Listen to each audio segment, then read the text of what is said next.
인터넷 강의든 오프라인 학원이든 아마 공인중개사 시험 준비생의 거의 대부분이 문제집을 갖고 있을 겁니다. 이 공부를 시작을 했다면 아마 시험 공부를 시작하기에 앞서 기본서와 문제풀이집은 필수로 샀을 테니까요.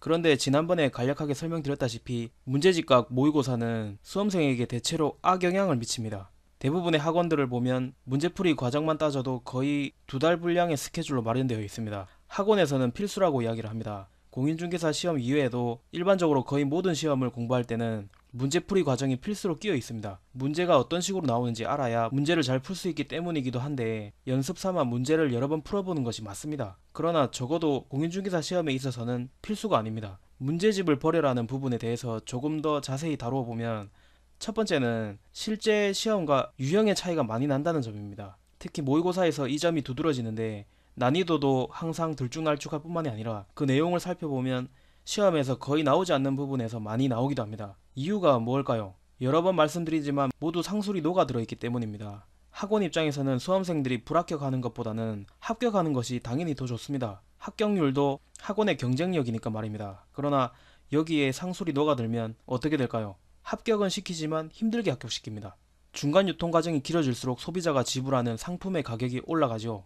마찬가지입니다. 학원 입장에서는 중간 과정을 길게 늘어뜨리기 위해서 커리큘럼을 1년 과정으로 만들기 위해 굳이 없어도 되는 과정들이 중간중간 들어갑니다. 문제집은 혼자 푸는 겁니다. 평생 그렇게 살지 않았습니까? 답과 해설지가 붙어 있는데 해설 강의는 왜 보는 건지 모르겠습니다. 모두가 너무나 당연하게 따르고 있습니다.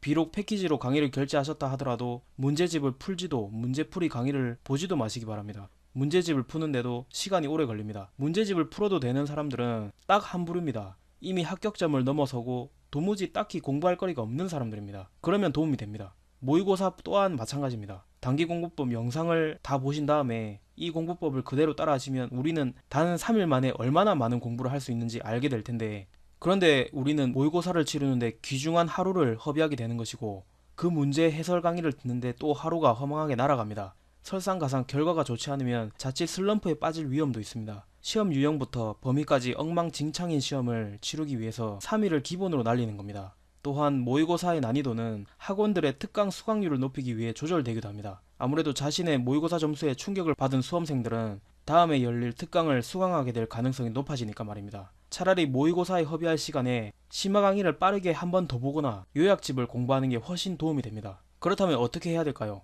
문제를 풀더라도 제대로 된 문제를 풀어야 됩니다. 바로 기출문제입니다. 문제풀이는 기출문제만으로도 족합니다. 강의를 최소 3회독, 요약집 최소 2회독이 끝난 과목만 기출문제를 5회분 정도를 푸세요. 그렇다고 기출문제를 달달달 외우거나 굳이 해설 강의를 듣거나 집착할 필요는 전혀 없습니다. 유형과 문제 난이도를 아는 것만으로도 충분합니다. 기출문제집만으로 불안을 느끼는 분들은 마지막 특강으로 제공되는 마무리 백선, 쪽집게 등 마지막에 제공되는 문제들을 프린트만 구해가지고 풀면 됩니다. 강조하지만 기출문제는 필수, 나머지는 선택입니다. 그 이외의 문제들은 가장 마지막으로 미루는 겁니다. 시간이 없으면 굳이 안 해도 됩니다. 학원에서 만든 잡스러운 문제들로 인해 허비되는 시간만 좋기 2~3달은 됩니다. 그리고 자주 묻는 질문 중에 강의 끝나고 중간중간 문제집을 푸는 것은 어떠냐는 질문이 있는데 아주 좋지 않은 공부법입니다. 적어도 공인중개사 시험에는 말입니다. 이론이 제대로 정립되지 않은 상태에서 섣불리 문제풀이를 합니다만 자칫 어설픈 이론 지식에 응용 지식이 섞여서 혼란이 가중될 수 있습니다. 공부에는 우선순위가 있는데 왜 단기 공부법이 정석적인 공부법인지 이번에 간단한 도식을 이용해서 설명을 드려보겠습니다. A 과목을 마스터하는 과정을 도식으로 표현해보면 다음과 같습니다. A 과목 이론 더하기 A 과목 응용 이론, 이게 합쳐지면 A 과목을 마스터하게 되는 겁니다. 그런데 만약 과목이 여러 개라면 어떨까요? 그것도 일부분이지만 서로 유사한 과목들을 말입니다. 자, A 과목 순수 이론 더하기 A 과목 응용 이론, 여기에 B 과목 순수 이론이 합쳐지면 조금 혼란스럽습니다. 그렇다면 A 과목 순수 이론에 A 과목 응용 이론, 여기에 B 과목 순수 이론에 B 과목 응용 이론까지 겹쳐지면 혼란이 더 가중되겠죠. 그리고 A 과목 순수 이론에 A 과목 응용 이론, B 과목 순수 이론에 B 과목 응용 이론, 여기다 C 과목 순수 이론에 C 과목 응용 이론, 여기다가 D 과목까지 E 과목까지 합쳐지면 대혼란이 옵니다. 지식들이 완전히 꼬이게 됩니다. 여기서 순수 이론은 요약집이고 응용 이론은 문제집입니다. 마지막으로 여기에 추가로 만약 여러분이 단기 공부법이 아닌 학원 커리큘럼처럼 한 시간은 A 과목 공부했다가 다음 시간은 B 과목 공부, 또 다음 시간은 C 과목 공부, 이런 식으로 하루에 5과목에서 6과목을 공부한다면 어떻게 될까요? 이건 뭐 일부러 이렇게 비능률적으로 배치한 것처럼 느껴질 정도입니다. 센스 있는 분들은 느끼셨겠지만 우리나라 학교 수업 방식과 똑같습니다. 우리가 수십 년간 이렇게 이상하게 공부를 해야죠. 그리고 이렇게 하루에 여러 과목을 공부하는 스케줄은 이미 선행학습이 이루어진 학생들에게나 도움이 되지 학교나 학원으로부터 처음 지식을 접하는 사람들에게는 굉장히 비능률적입니다. 제가 초기에 말씀드린 것 혹시 기억나실지 모르겠는데, 머리가 나빠서 나이가 많아서 공부를 안 한 지 오래돼서 이 시험이 어렵게 느껴지는 게 아닙니다. 공부법이 너무 비효율적이라서 그런 겁니다. 그런데 만약 반대로 응용이론 없이 각 과목별 순수 이론끼리만 결합한다면 어떨까요? 게다가 단기 공부법처럼 한 과목씩 정복해가는 식으로 공부하면 어떻게 될까요?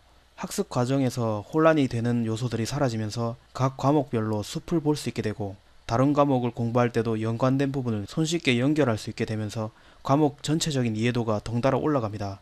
이해도가 올라간다는 것은 장기 기억으로 더 쉽게 넘어간다는 소리입니다. 즉 순수 이론을 먼저 장기 기억으로 넘기거나 따로 머릿속에 과목별로 방을 나누어 차곡차곡 정리를 한 시점에 문제풀이를 시도를 해야지 그때서야 도움이 된다는 뜻입니다. 공인중개사 시험은 각 과목별로 너무 성질이 다릅니다. 여러 개의 법과목들을 한 번에 시험쳐 합격하기 위해서 공부하는 것인데, 이렇게 다양한 법과목을 막무가내로 공부하다 보면 자칫 머릿속에서 짬뽕이 됩니다. 실제로는 과목별로 서로 조금씩 연관되어 있긴 합니다만 어느 정도 공부가 되기 전까지는 연결고리 찾기가 상당히 어렵습니다.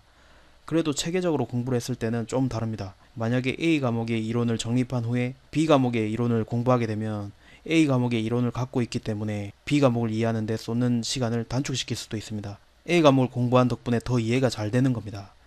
사람들이 문제풀이 과정에 들어가게 되면 본인이 마치 모든 이론을 대체로 다 습득했고 어느 정도 알고 있다고 착각하는 것 같습니다. 자격증 시장은 상술이 녹아있기 때문에 정신 똑바로 차리고 공부하지 않으면 자칫 시간만 낭비하게 됩니다. 꼭 해야 될 것만 해도 충분합니다. 3개월 동차 합격은 결코 소문도 벼락치기도 아닙니다. 방법만 알면 누구나 할 수 있습니다.